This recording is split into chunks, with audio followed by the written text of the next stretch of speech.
Artículo 240.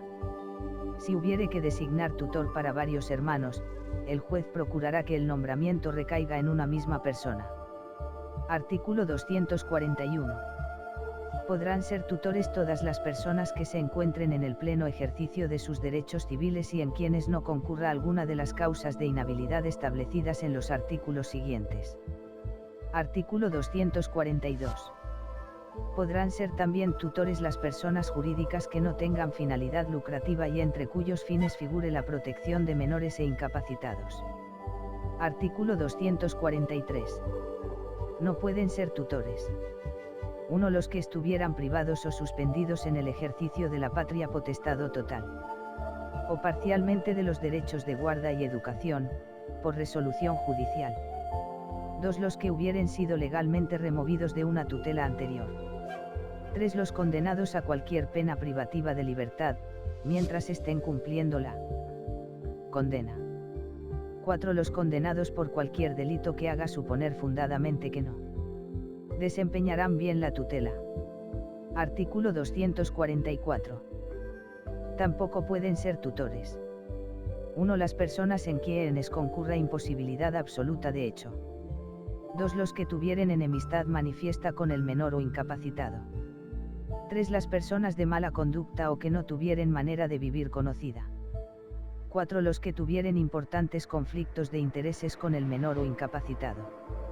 Mantengan con el pleito o actuaciones sobre el estado civil o sobre la titularidad de los bienes, o los que le adeudaren sumas de consideración.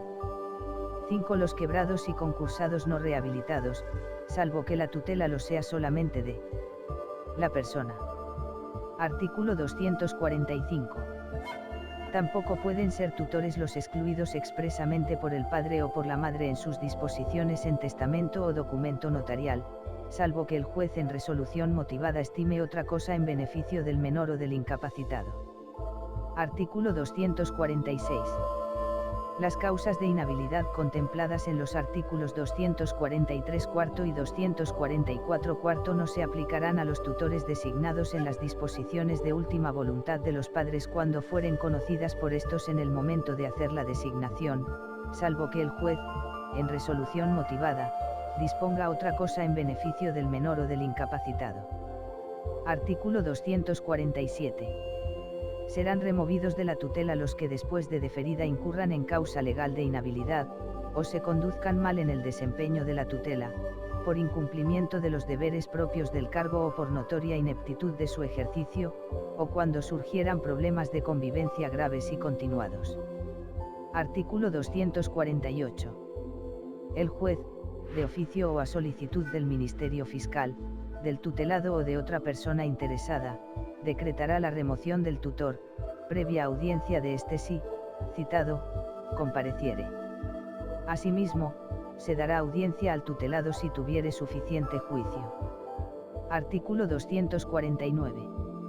Durante la tramitación del expediente de remoción, se podrá suspender en sus funciones al tutor y nombrar al tutelado un defensor judicial. Artículo 250.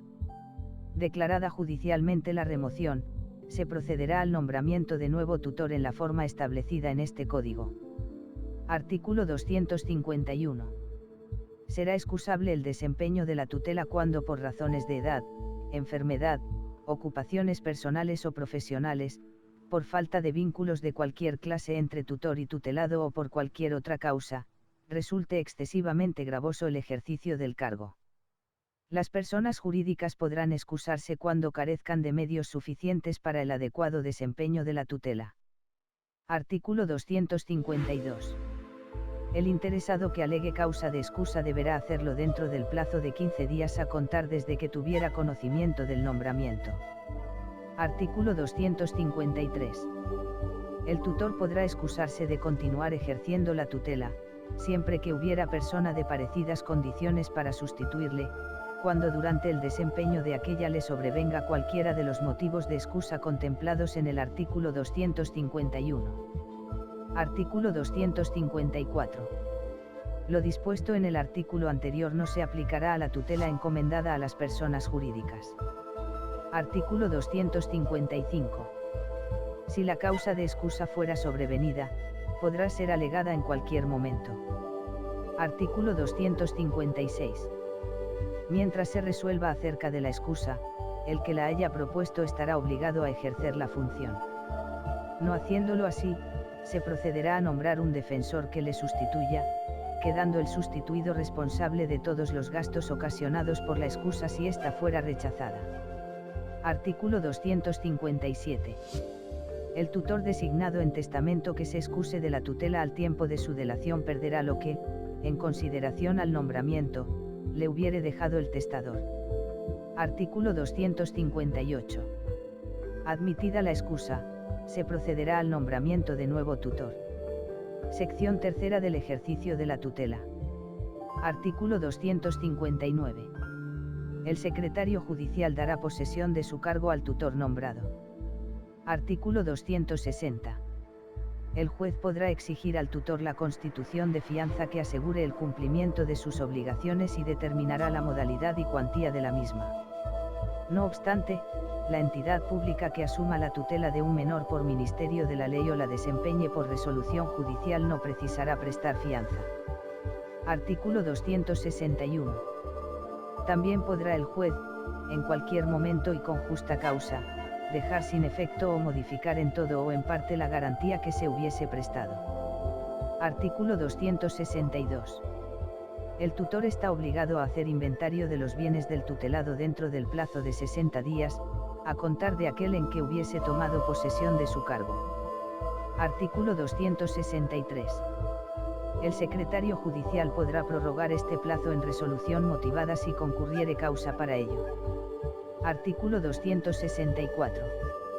El inventario se formará ante el secretario judicial con intervención del Ministerio Fiscal y con citación de las personas que aquel estime conveniente.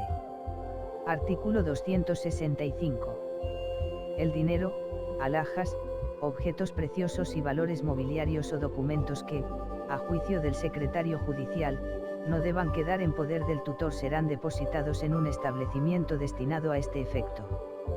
Los gastos que las anteriores medidas ocasionen correrán a cargo de los bienes del tutelado. Artículo 266. El tutor que no incluya en el inventario los créditos que tenga contra el tutelado se entenderá que los renuncia. Artículo 267. El tutor es el representante del menor o incapacitado, salvo para aquellos actos que pueda realizar por sí solo, ya sea por disposición expresa de la ley o de la sentencia de incapacitación. Artículo 268. Los tutores ejercerán su cargo de acuerdo con la personalidad de sus pupilos, respetando su integridad física y psicológica. Cuando sea necesario para el ejercicio de la tutela podrán recabar el auxilio de la autoridad. Artículo 269. El tutor está obligado a velar por el tutelado y, en particular, 1. A procurarle alimentos. 2. A educar al menor y procurarle una formación integral. 3. A promover la adquisición o recuperación de la capacidad del tutelado y su mejor inserción en la sociedad. 4. A informar al juez anualmente sobre la situación del menor o incapacitado y rendirle cuenta anual de su administración. Artículo 270. El tutor único y, en su caso, el de los bienes es el administrador legal del patrimonio de los tutelados y está obligado a ejercer dicha administración con la diligencia de un buen padre de familia. Artículo 271. El tutor necesita autorización judicial. 1. Para internar al tutelado en un establecimiento de salud mental o de educación o formación especial. 2. Para enajenar o gravar bienes inmuebles, establecimientos mercantiles o industriales, objetos preciosos y valores mobiliarios de los menores o incapacitados, o celebrar contratos, o realizar actos que tengan carácter dispositivo y sean susceptibles de inscripción. Se exceptúa la venta del derecho de suscripción preferente de acciones. 3. Para renunciar derechos, así como transigir o someter a arbitraje cuestiones en que el tutelado estuviese interesado. 4. Para aceptar sin beneficio de inventario cualquier herencia, o para repudiar esta o las liberalidades. 5 para hacer gastos extraordinarios en los bienes. 6 para entablar demanda en nombre de los sujetos a tutela, salvo en los asuntos urgentes o de escasa cuantía.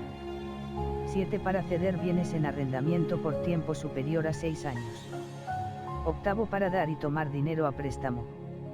9 para disponer a título gratuito de bienes o derechos del tutelado. 10 para ceder a terceros los créditos que el tutelado tenga contra él, o adquirir a título oneroso los créditos de terceros contra el tutelado. Artículo 272. No necesitarán autorización judicial la partición de herencia ni la división de cosa común realizadas por el tutor, pero una vez practicadas requerirán aprobación judicial. Artículo 273. Antes de autorizar o aprobar cualquiera de los actos comprendidos en los dos artículos anteriores, el juez oirá al Ministerio Fiscal y al tutelado, si fuese mayor de 12 años o lo considera oportuno, y recabará los informes que le sean solicitados o estime pertinentes. Artículo 274. El tutor tiene derecho a una retribución, siempre que el patrimonio del tutelado lo permita. Corresponde al juez fijar su importe y el modo de percibirlo, para lo cual tendrá en cuenta el trabajo a realizar y el valor y la rentabilidad de los bienes, procurando en lo posible que la cuantía de la retribución no baje del 4% ni exceda del 20% del rendimiento líquido de los bienes. Artículo 275. Solo los padres, y en sus disposiciones de última voluntad, podrán establecer que el tutor haga suyos los frutos de los bienes del tutelado a cambio de prestarle los alimentos, salvo que el juez, en resolución motivada, disponga otra cosa.